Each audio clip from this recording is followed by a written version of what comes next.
morning, guys. Welcome back to Everyday Struggle on the desk. Academics here. Even the pre-show, this guy has a movie reference to get to. You ain't never seen no nigga, we ain't seen shit. Yeah, you Mark for Death. I mean, you Jamaican. I would think No, that I people think no, Steven Seagal movies, they're like the worst. Screwface. He literally beats everybody. That's the worst. Yeah, but Screwface, come on, man. That was like He's a like one of big the worst thing. actors, period. You never seen Mark for Death. Him and that dude from and people probably gonna kill me for this. The dude from is it Wanted or Wasted? The one where they kidnap people every time. Liam Neeson. You're talking about Taken. Liam Neeson. Yeah, Taken. Mm-hmm. He's a racist though. Liam Neeson is? Yeah, you don't remember what he said? Shit. He said that he wanted that something happened to one of his friends and he was looking for a black guy to beat up. He wanted to kill a black guy. Damn, no, I don't remember. Yeah. Shit, all right. Hey, I'm not gonna lie. I'm freshly back to the East Coast. I was just in LA for yesterday. Yo, it's too cold out here. Like it feels so much better Yeah, in LA. it's deep winter right now. We gotta move. You wanna move?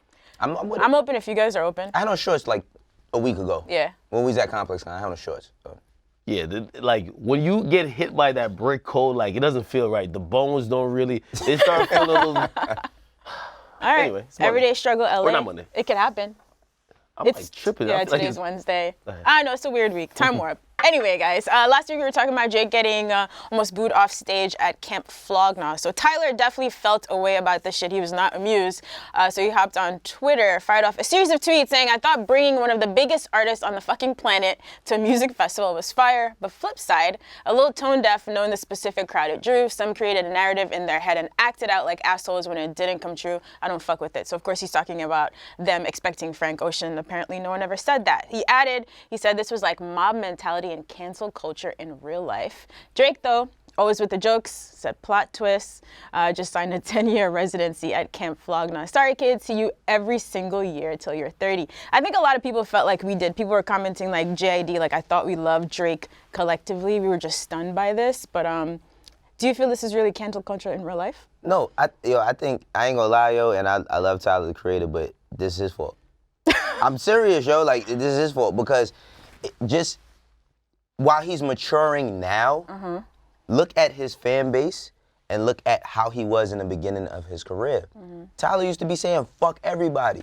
Fuck Steve Harvey, fuck Trey Songz. Like he used to say fuck everybody for no reason, just to say it. So when I see a bunch of kids thinking that they're gonna get, you know, they're guessing, they put mystery guess, of course they're gonna think it's gonna be some Odd Future shit. You know what I'm saying? Like, if we was at a fucking Wu-Tang headlining show, and RZA's not there, Ghostface not there yet, we gonna think it's gonna be one of them. So whenever like, he has a mystery performer, it should be someone from Odd Future. No, I'm just thinking that. I know Frank Ocean just dropped a single, so You maybe that's why. Yeah. It's not Frank. Like Surprised it's like, not him. There was a growing, like, again, I streamed the whole festival for 2 days, and there was a growing like sense of this has to be Frank. And maybe like being behind the scenes, I'm pretty sure he had a lot of shit going on, right? You know, he also performed. Maybe he didn't understand that, but like I'm pretty sure he knows like the culture of fans, like that happens. My audience, I know how they are. They're kind of representative of me in some ways. Exactly. His audience, they're kind of representative of him. I feel like he should have known that and probably dispelled even the possibility of them thinking it could be him. But I think purposely they kind of let it linger to, you know, kind of like drive up anticipation and shit like that. The thing is, they probably didn't expect that the fans weren't going to be receptive to anyone else. Right. And, you know, I think Drake took it in stride, though. Yeah, of course he did. So we did have a fan question about this. Does Drake getting booed at Camp Flog Gnaw mean a shift in rap generations, or is it simply that Odd Future fans aren't into Drake? It sounds like we think. Listen, I tell people this all the time. Like, you know, it's so funny. Just being on Twitter when I was like 26, 27, and people call it saying, oh, you gonna be an old nigga. Or you're an old nigga at 27. And then now, years later, them same people that were saying that at 21 is now 30. Like, for real, like, it always is a shift. I mean, Drake is, one day he's gonna be like perceived like how young kids perceive Jay-Z. Wow. Like, it's gonna be kids that be like, Drake, I don't listen to no Drake. Like, you know, like the same way a 15-year-old kid would be like, Jay-Z, fuck I'm listening to Jay-Z for? Like, I don't listen to that.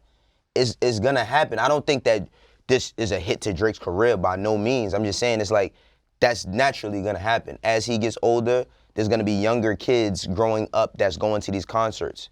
the kids that's probably there that's 20 was 10 when Odd Future first came out. You get what I'm saying? Yeah. So eventually, yeah, they're gonna dispel like being on that type of wave as far as music. I don't know what Wayne was talking about. I got to keep it 100 with you. What you mean?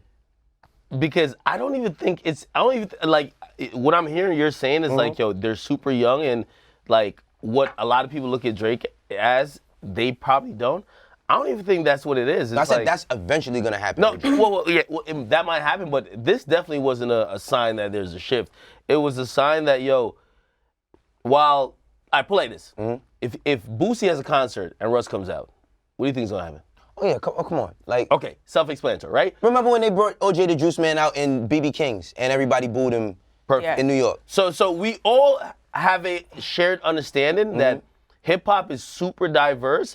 That if we're going, if I don't know, if we're listening to Uzi or we're listening to Future, and then all of a sudden Logic runs on stage, we might be like, what's going on here? Right. Right. So like, you know what kind of fits. Right.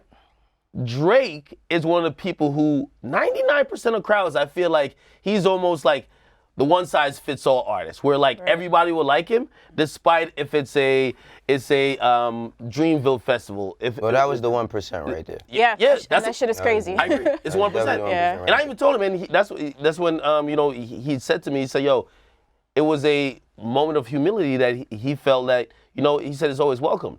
But overall, man, them fans, it's hipsters, bro. It's not even kids. Like, I feel like Drake will go through the shift, because the shift will happen. It happens to everyone. Right. Like, there's people now who love Drake, and they look at Jay and be like, yo, why y'all niggas even like Jay? Nah, but Right? Lil Wayne, bro. Okay. Even Lil Wayne right now, people act like Lil Wayne is one of the greatest rappers ever. And it's kids that's like, Lil Wayne, like, yeah, that's old shit. Like, you know what I mean? Like, Yo, I had a dope conversation with Namir's manager, my man Ace, yesterday, and he said one of the dopest things. I didn't want to just steal this quote. He's like, yo, one generation removed, you're a legend. So like, just one generation, you're a legend. After that, people are like, yo, who the fuck is this? Because they're not really educated on you. And I think that's how like a lot of the young kids see like Jay, right? To some extent, Wayne. And at some point, Drake will get there. Right. You get me? I just don't think that this fucking crowd was like the people we're gonna Yeah, like. you're right. He really found the 1%. Yo, I'm much more of a Frank Ocean fan, like a diehard fan, than I am of Drake the way you are. But I would never boo him if he Yeah, I would came out. never- It's Drake. There's I would never- definitely I would some never shit be at to a enjoy show. there, yeah. I would never be at a show where Drake walks out. I'm like, I'm like, the fuck oh, is man, this all right, shit? I'm Like, you know head what I mean? out. What? But I'm just saying, that is Yo, humbling moment, the like you Odd said. Future fan. Like, that's the hardcore Odd Future fan who thinks that it's gonna be some sort of reunion. Remember how everybody was like, for 7 Summer Jam straight, we was like, if Dipset would only just, like, if they Is would that just, what people are looking for, a reunion? they're always gonna look for that. People are always gonna look for that. At Camp Flognaw, like, Frank just dropped 2 songs. yeah. Look like he might be trying to get out of wherever abyss he's been in. And what better place to finally have a public appearance than there? Yeah, I do believe that. And again, it's, you know, to give them and play devil's advocate for a little bit. A lot of the fans of Odd Future, they said to me, yo, it's not that we're lame or whatever it is, right? Or we're just hipsters so we don't get it. Like, yeah, we do like Drake. Yeah. But we feel catfished. Like, Yeah, but was it his fault? Okay, look, I hope Frank Ocean hits Drake up and they have a good laugh about this. You know what I mean? does Frank have social media? Tumblr? Does he still tumble? That was like the only thing he was Tumblr, using. like- No, hey, this was But very. he's out and about, right? We don't see him, but he does hang out with Tyler and throw parties, and he's with the car. You know what I mean? He's in those circles. But doesn't this like amaze you though? It amazes me, right? Like Frank, who, you know, he's a big artist. Don't get me wrong, but like for an artist who isn't visible, who seems to go out of his way to stay out the way, like fans still demand his presence and want to see him so bad that they would be, you know, like displeased with seeing everybody who would be great substitutes in any other arena. Yeah, we're No, for culty, the Frank Ocean fan base. We're culty, but still. Are you in it? Disrespectful. Of course I am. Of course If you would have booed Drake, man. I would never, though. I'm not a disrespectful person, though. It's different. So to wrap this up, another fan wanted to ask, like, in this situation, do you feel like Drake should have completed his entire set, or did he do the right things by giving them what they wanted and walking off? I mean, if you're an artist in an awkward situation like this. He did exactly what he was supposed to do, yo. He did exactly what because, I mean, He tried. I've been to a Drake show before. It's very energy driven. Yeah. And he feeds off the crowd. If like this Drake, like you see when he put the mic in, he was Yo, like, this shit's crazy. damn, y'all niggas not. He was like, Yo, what's going coming on? home, and it was like, he was expecting him to say, I tried. Well, he was looking like, oh, all right, fuck it. It's time for me to go, bro. He did exactly what he was supposed to do. I wasn't mad at him. Like, he did exactly what he was The supposed to do. only thing Drake could have probably done different is not walk off to Marvin's room. Come on now. Marvin's room, I misunderstood like the it's song. already like, you even heard people shouting out, he in his feelings. So Yeah. Nah, bad. I ain't gonna front. That meme is gonna take us into January. Like, And honestly, like, you know, as Drake was telling me, he was like, yo, I'm trying to show love. He was like, yo, honestly, not my night, different crowd, but you know, you live and you learn. I just think us fans, by the way, we all don't have to like Drake. Right. Right? Like, it was very polarizing when he was beefing with Meek. Like, streets didn't like him, other people did. But that's a myth though. Streets fuck with Drake heavy. Like, yeah, like, that's a no, myth. you're right. The streets fuck with But Drake. to hold Meek down, they weren't like I out get it. there like. Right. But honestly, we get to see just the diversity. So fuck it. If Tyler would have brought him out on his set, then it would have been a big crazy moment. I think He should have came out on 21 set the day before. 21 headline the day before. That would have been dope. Yeah. All right, man, we got a good laugh. Shout out to Drake. He's a good sport about all of this shit. So Snoop recently hopped on IG to blast some booking agents, basically accusing them of being racist and trying to stop his business. Take a look. Hey, y'all, I'm finna put some words out about some punk-ass motherfucking agents in the music industry that don't want to see a black man win as a booking agent. I'll be giving up names real soon and what company they would. You punk motherfuckers. Don't want to see a nigga win because I'm connected with somebody that's of a different ethnicity? Because I got a Mexican, a Latino working with me? It's black and brown and y'all don't want to see that? Fuck y'all, sister motherfucker. I'm sick of this shit. Any artist that's tired of being fucked over by these punk motherfuckers, holla at Snoop Dogg and Uncle Snoop's Army and Bobby D. ASAP. Look, I'm sure stuff like this happens pretty often, but in the industry, there's a lot of things you're just never gonna hear of unless you're in the industry. Do you think leaking names is a good move? Yes. Okay. By the way, that ended of the fucking rant where it's like basically like if y'all don't fuck with it was Suge Knight. Yeah. It's very reminiscent of that moment. At the social. Y'all ain't got love for Snoop Dogg and Dr. Dre and Death Row Records? Exactly. One thing I will say, so pretty much he's from, this is my interpretation. Y'all could correct me if my analysis is wrong here. He's looking to get into the booking agency game. I'm always for artists when they start to realize the change in the times or them mature in the business to realize that the only way to get money isn't to fucking dance on stage and be singing lullabies. Right. You could get behind the scenes and look like he's trying to get into the booking agency thing.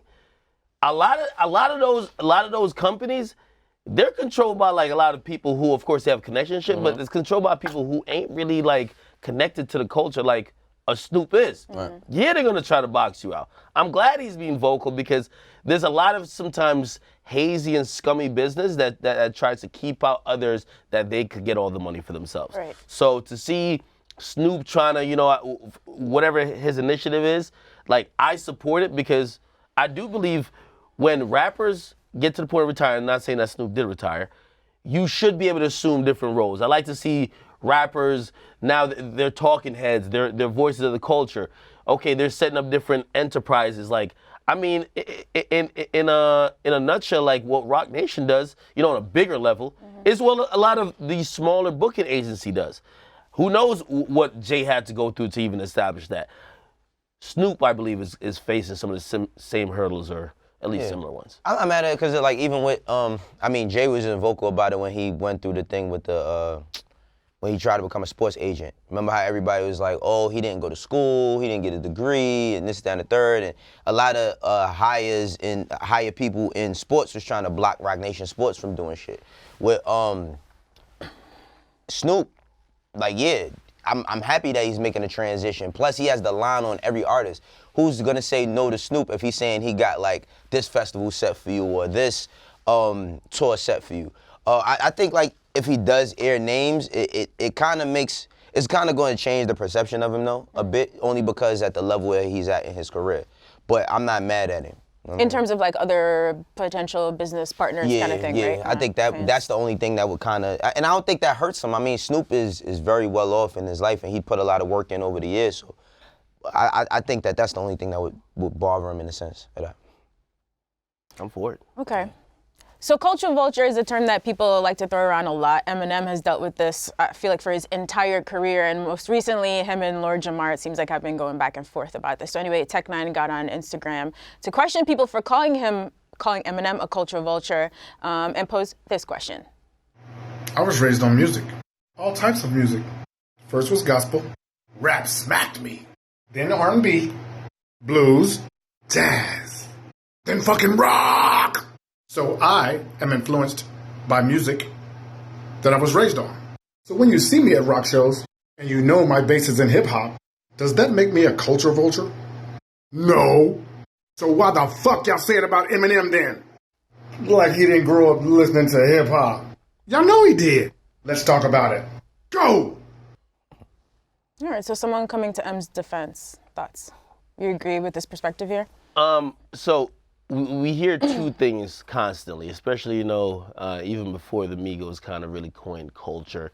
We started hearing a lot about culture vultures or cultural appropriation. Mm-hmm. For me, this is how I look at it. And I do believe a lot of times people, they're usually stretching beyond even what they could reach in terms of trying to call someone either or. I only feel like you're a culture vulture if you only benefit, but you've never given back, right? Or if you're not a part of, right? And to me, all right, let's say Eminem. He can never be a culture vulture of hip hop when he's given us some of the greatest hip hop artists or help give us some of the greatest hip hop moments. Or make great hip hop music as well. That too, but like, I think that's where that fine line is for me, because yeah, it's making great music, but that could just be seen as just exploiting it. Like, for example, let's talk about Iggy, right? If that term floated around with Iggy because she makes music, maybe great to some, maybe not to you. Some people may be like, whatever. Like, for me, I feel like it's not a true appreciation of the art and just really trying to exploit something that will work. You get me? I feel you, but I mean, like, only because you brought up Iggy, like, if Iggy was a better rapper, people would have fucked with her. I think she did say a lot of, harsh comments, and a lot of times she was probably just defending herself. Probably she didn't feel a lot of ways that she felt, or maybe she did. If she was a good fucking rapper, people would like her. Eminem is a really, really, really good rapper. Like, end of the day, nobody could take that away from him. I think it's only a very select few of people that really consider him a culture vulture, because I'm not even looking at it like, oh, well, he signed 50 Cent. I'm not looking at it from that. I'm looking at it like, the nigga made dope music. You know what I mean? Like, aside from, later on in his career, which everybody doesn't hit on every record. Like, every Jay-Z album made dope. Every Nas album made the dopest album I ever heard. Eminem got classic material, and I think that, like, his contributions solidifies him. So then the people who are very publicly hating on him, is there any basis to this, or is it just personal and it just seems petty? I'm going to take it back 1 second. Okay. Because following hip-hop very closely for a couple decades, you get to realize, at least for me, when was the first time I started hearing culture vulture a lot? For me, it was Dame Dash. Dame Dash. Great. So we agree. Yeah. And I'm going to have to go off what Dame Dash even kind of termed as a culture vulture, because he's the one who kind of brought this term up that now is the easiest term to discredit somebody. Oh, you culture vulture, right? Dame Dash, in his opinion, when he was talking about culture vultures, and he was really trying to get a lot of white executives that he had beef with from way back in the Rockefeller days. But it's not only white people that Dame talked about with culture vulturism or whatever, too. But you're right. Yeah. But he said he felt individuals were culture vultures if they couldn't benefit from their culture, and they would go into your culture only for monetary purposes. Right. So if we just think about that in a nutshell, his black and white view of everything is that if you're white, rock or some other genre of music, that's your culture. Why can't you go make, that's what Houston executive is saying. Why can't you go get artists there and make a billionaire? Why you have to come into hip hop? You're culture vulture because you have to come into black culture and exploit it, right? And I look at that, and then if I'm comparing it to like the rappers, like I'm comparing it to like Eminem, like does that really apply? Like I used to think that Post Malone was a culture vulture when he first just came out. For real? I did. Because, and I'm gonna tell you why. When he first started, there was videos that went viral of him like doing something that wasn't hip hop. Right. He was wearing Daisy Dukes and fucking cowboy boots. And even Iggy, to a certain extent, she was doing a different genre, didn't work. What worked was hip hop. So initially, and me being at that time under that understanding of what a culture vulture is, I'm like, okay, you're doing whatever to make money and whatever works, and it happens to be something that is not innately in your culture. Right. So I thought that initially, but over time with Post Malone, I don't even think Post Malone is like firmly in hip hop. He's like some other shit. He is, but go ahead. Because it's something. The only thing that Post Malone has done in his career that I didn't like was, remember his whole XXL thing, right? Where he is like. Those are the comments? Yeah, the comments when he was just like, I'm not hip hop, right? The thing I didn't like was when I first, and I always say this, when I first seen Post Malone, I thought his entire look was A$AP Yams. You know what I mean? Like from how he wears his hair with the scruffy braids. He's changed it up a lot. He's changed it up a lot, but he had the hair with the scruffy braids. He would, the headbands and shit. Like to me, it was like A$AP Yams. And then when I see you say, I didn't want to do the XXL cover because I'm bigger than hip hop or I'm not hip hop, that kind of upset me because I went to his first show ever in New York at Santos. That was second to SOBs as far as like venues for up and coming artists. So I was like, damn dog, like you come to New York, you do the shit where you break as an artist, and then you saying you're not hip hop. That's kind of trash. But when it comes to him making music, I think that he does have a space in hip hop a bit. Now he's made some music that's fucking worldly, but he does have a space because of his influence he has, or his influence he's gotten. If he don't hang with a lot of the artists that he hang with, I don't think he is who he is. Okay, and I think that's where I get to the point about Eminem, right? So like, again, I'm still going on this Dame Dash definition. Right. He's really just like, it's the term to just discredit whoever is of a different race that's succeeding in hip hop, right? So I look at Eminem. Is it fair to say Eminem's culture is not rap? Is it really fair to say that? I wouldn't say that. Just because of the color of his skin, let's be real. No, I wouldn't say that. Right? Because like when we're saying culture vulture. Yeah. We're not saying, hey, you're white, so your culture has to be something that's not hip hop. So you're telling me that if you're white, your culture cannot be hip hop?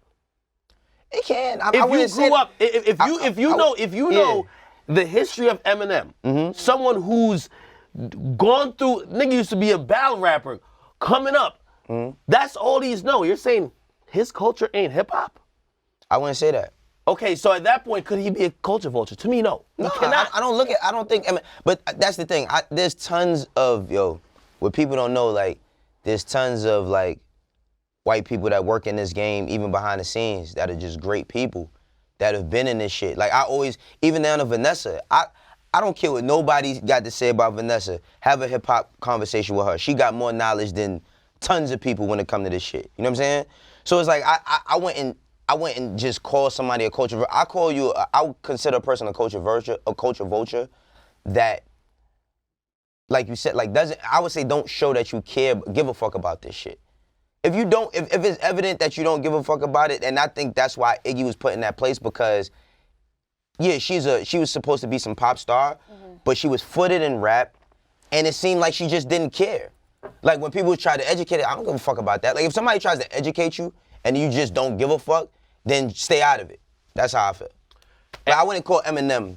Yeah, no. I think Eminem is there's half of the, if you even think Eminem is a culture vulture, half of the newer rappers who literally don't give two fucks about the actual craft of hip hop or the culture that's behind it, and who literally would tell you they're just here to get a check. They're more culture vultures than M. I don't look at it as race. Yeah. And also to continue, because not to clean up a statement, but again, my initial thoughts on Post Malone, I don't think Post Malone's a culture vulture. Iggy, I don't know if she even wants to do rap. Like, I don't even know what her status currently is. But Post, I feel like at first that was a fair assumption because of some of the videos we saw. But over time, you got to realize he was much more. Right. Okay. So can we just put this Eminem debate to bed forever? Because the accusations keep coming up. So this is our final stance, right? We don't need to debate this ever again. Good. Just want to make sure. It's so stupid that this is even. But you know what? I ain't gonna lie. Like sometimes I do be interested in the perspectives of a Lord Jamar. Sometimes I was just about to say that. Like I do be interested in. Lord Jamar is beefing with him. But I got tons of respect for Lord Jamar and Brand Nubian and all the things they did. Like even down to Benzino. Like I think a lot of stuff that Benzino says is like personal stuff, but I don't want to just shit on him and say like he shouldn't say nothing at all. Like I'm interested in his perspectives as well. Like you know what I mean? And speaking about Lord Jamar, and what I do, and what I actually do agree with, yeah, white people in general, and this is the term a statement he said, are a guest in a cult in black people's house. If it's hip hop, we're calling the house, right? Mm-hmm. And I understand that. And there should be some respect to the craft and the culture shown.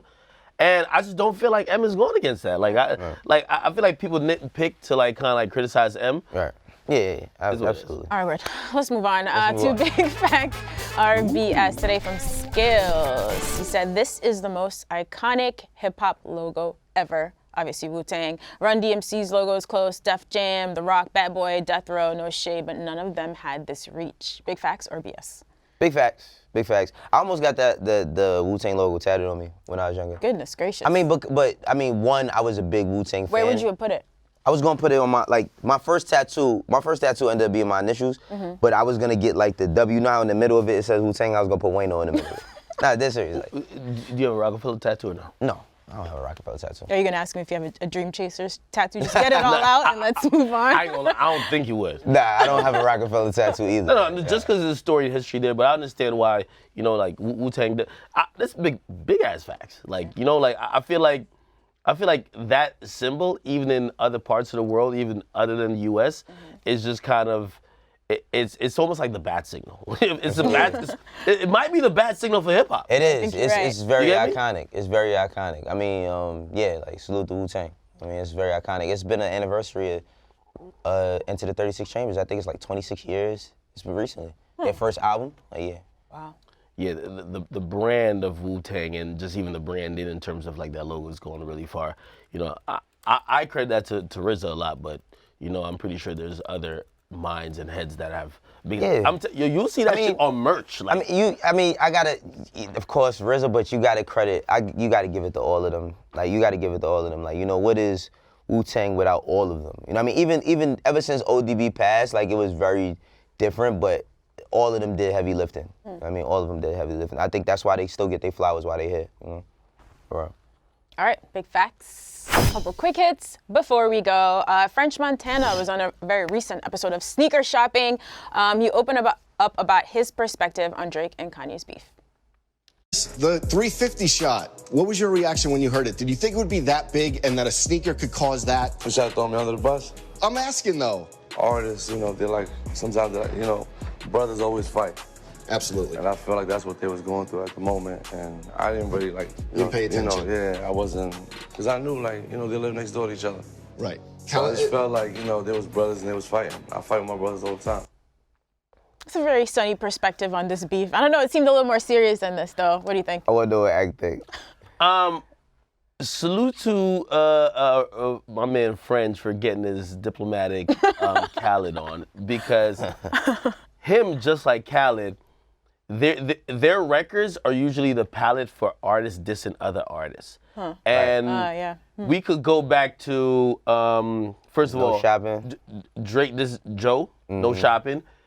Drake has had shots at even Meek on Khaled and French's songs, and that puts you in a very weird, precarious spot, right? Where it's like, I get it, it's your record, but like you letting them get it off, and I don't know if Kanye sees it like that, but I don't like. It gets even more interesting. If Kanye sees it as him allowing someone to diss him, because that's how he felt about Travis, right? Yeah, Travis let. He got Travis big mad about that. All right, so y'all have my point. So, okay, cool. So let's say he sees it like that. Yeah. Now, French has been involved in that, like, Kardashian, you know, like, we've seen... He used to mess with Chloe. Okay. Come on, dog. Like, trying to be, like... involved in this... Nigga used to fuck with Chloe. Like, he used to be rocking with that circle a bit. Yeah. Right. You get me? Kanye's super big on family. He played it pretty diplomatic here, but I'm pretty sure at this point, French don't got to say it, but I'll say it. I think French would be like, yo, Drake, get them niggas on my song. Man, keep it a G. Told her don't win no 350s around me. That line was hard. It was hard, but I do think French is encouraging this shit. That's why, man. Yo, these niggas, man. You think he encouraging Go crazy on them, man. Hey, man, if you look back to all the Max B and French videos on YouTube, remember they used to be going crazy. So, I mean, I don't look at Kanye and Drake as brothers. I mean, I never knew their relationship at all, but like I don't look at them as they had that really nice moment where they made up and they were defending each other and shit. Remember the Rolling Stone article? Kanye was on More Life, right? Kanye he was on More Life. More Life? I don't think so. Yeah, Kanye's on a song on More Life. Am I bugging? Not that I can remember right now. Or Drake's More Life. Kanye's on a song on More Life. Hell no. Yes, he is. Pull up the track list real quick. Or Pop Style? Not Pop Style. It's another song. You sure? Yeah, I'm sure. Did they ever? Damn, niggas forgot that easy. I mean, the history of Glow? Drake and... Oh, I'm about to go. Watch out for me. I'm about to go. Yeah, they on a song. That was only... That's on More Life? Yeah, nigga. That was on one. Wow. Forgot about that one. Drake fan. Anyway. Yeah, man. Look, Drake has always said he's respected Kanye for his whole career, and then it took a lot for them. What? All right. You know what? Forget about Stop it. playing with men's them. Let's move on. Don't play with the men's Desiigner's been complaining a lot about his label situation. Now, according to Complex, he got on Instagram Live this week and said the only label I'm on right now is LOD, which could mean that he's no longer signed to Good Music or Def Jam, because on Monday he also dropped a video to his song Diva, and according to Hip Hop and More, there was no Good Music, Def Jam, or Universal branding on it. It dropped officially though, like.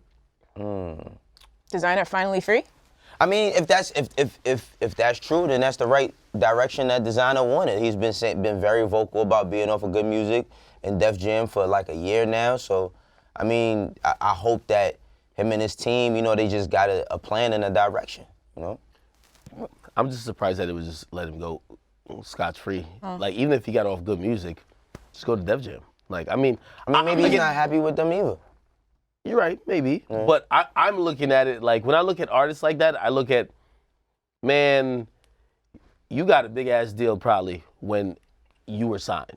And again, not because you unhappy. This is what people don't realize about the music industry. Not because the artist is unhappy. You just let them go and it's just all cool. No, you know what I mean? Like, listen, if you could potentially be valuable and I could make back some type of return on my investment on you, like, shit, the fuck am I gonna let you go for free for? But if he is, let's just go with what he said. He's only independent. Now, he has zero excuses. Because we saw it with his last, like, he had dropped some, and it was like just slandering like Kanye and Good Music. Now he has no more excuses. So now he's about to get that gut check moment where he has to, the only person that's held accountable is the man in the mirror. And that could be, it could change everything in terms of his perspective of the game, and hopefully for the better. Because, you know, like, I feel like he's been disgruntled, but it's also been disgruntled because of not what he feels he's doing, it's what he feels others hasn't done in terms of their responsibility. So we'll see. All right, makes sense. Fabulous was on a recent episode of Drink Champs. Told a very interesting story. He said he once paid Lil Wayne $100,000 from his own budget for a feature that never dropped. I think Steve Stout gave him $100,000 for Lil Wayne. Out of your budget? Yeah. God damn it. They requested, like, I think 4 bottles of Cristal. The 4 bottles is there. We in the studio. We thinking that come in, we gonna vibes, drink some champagne. Wayne came in there, did his verse in 15 minutes. They was out, took the 4 bottles with him. Taking the bottles with him is amazing. I mean, What's the problem? what's the problem? That's some shit that you would do. What's the problem? No, Yeah. I'm only asking because Wayne records fast. Like, what do you thought he was gonna chill with you for 3 hours? Yeah, I guess if you're requesting nigga. 4 bottles, you kind 100 of wanna, bands? you kind of wanna kick Nigga, it. you better chill together for a week, nigga. Fuck Wait, you if you're talking paying about? that much for a feature, are you also paying for me time? Nah. We I mean, time, that was a very different time in music too. I mean, $100,000 is a lot of money for a verse. You know what I mean? That's a whole lot of money for a verse. But What I year think was this? 99, he said. Cause Okay. when he said, that's the first time I ever heard Fab was in 99. Like I thought that when he said this shit, I'm like, damn, when did they do a song back then? But I'm thinking going forward, him and Wayne do have a great relationship. Remember, he's on the Carter 3. Fab is on the Carter 3. When did Fab hit his peak? Like, I say like 05, 06. okay, all right. Yeah, 05, 06. Because I think initially what throws me off about this is like, He's a new artist. That's when he first gets signed. because most artists are doing swaps. Like, no one's really like $100,000. Like, yeah, you boasted for that new artist, but like, usually it's a swap or it's not like you're not hitting them like that. Nah, I mean, yeah. If you don't know him, Yeah, and they got it, yeah. Come on, everybody ain't doing swaps, bro. no. Well, that's what I'm saying. Of course, if you don't know him or whatever, but like we've seen Fab and Wayne.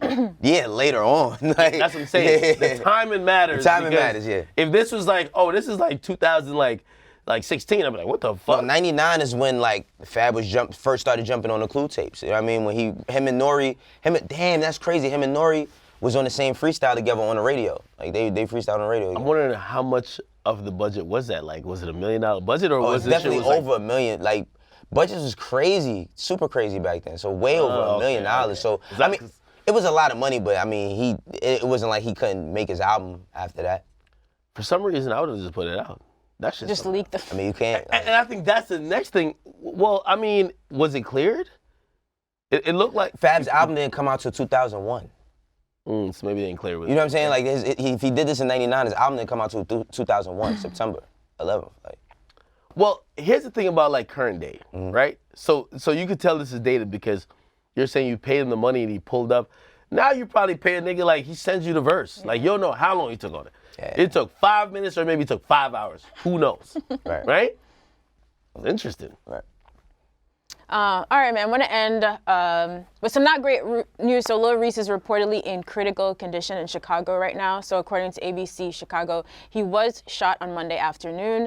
They're saying witnesses told the police that he was being chased by another man in a car who fired about 12 shots at him and then reportedly got out of the car and shot him with a small rifle. So the investigation is ongoing, but we don't have any other details at the moment. Get well, Lil Reese, if you can. You know what I mean? Present to his family and all that. Senseless violence, but you know, it's a lot with that type of shit. You know what I mean? Yeah, I was definitely shocked when I heard it this weekend, but I was definitely, you know, at least we used to have a little bit of hope because he's listed in critical condition, but at least he's still alive. Like the details sounds, shot in the neck don't sound like anything is not serious about that.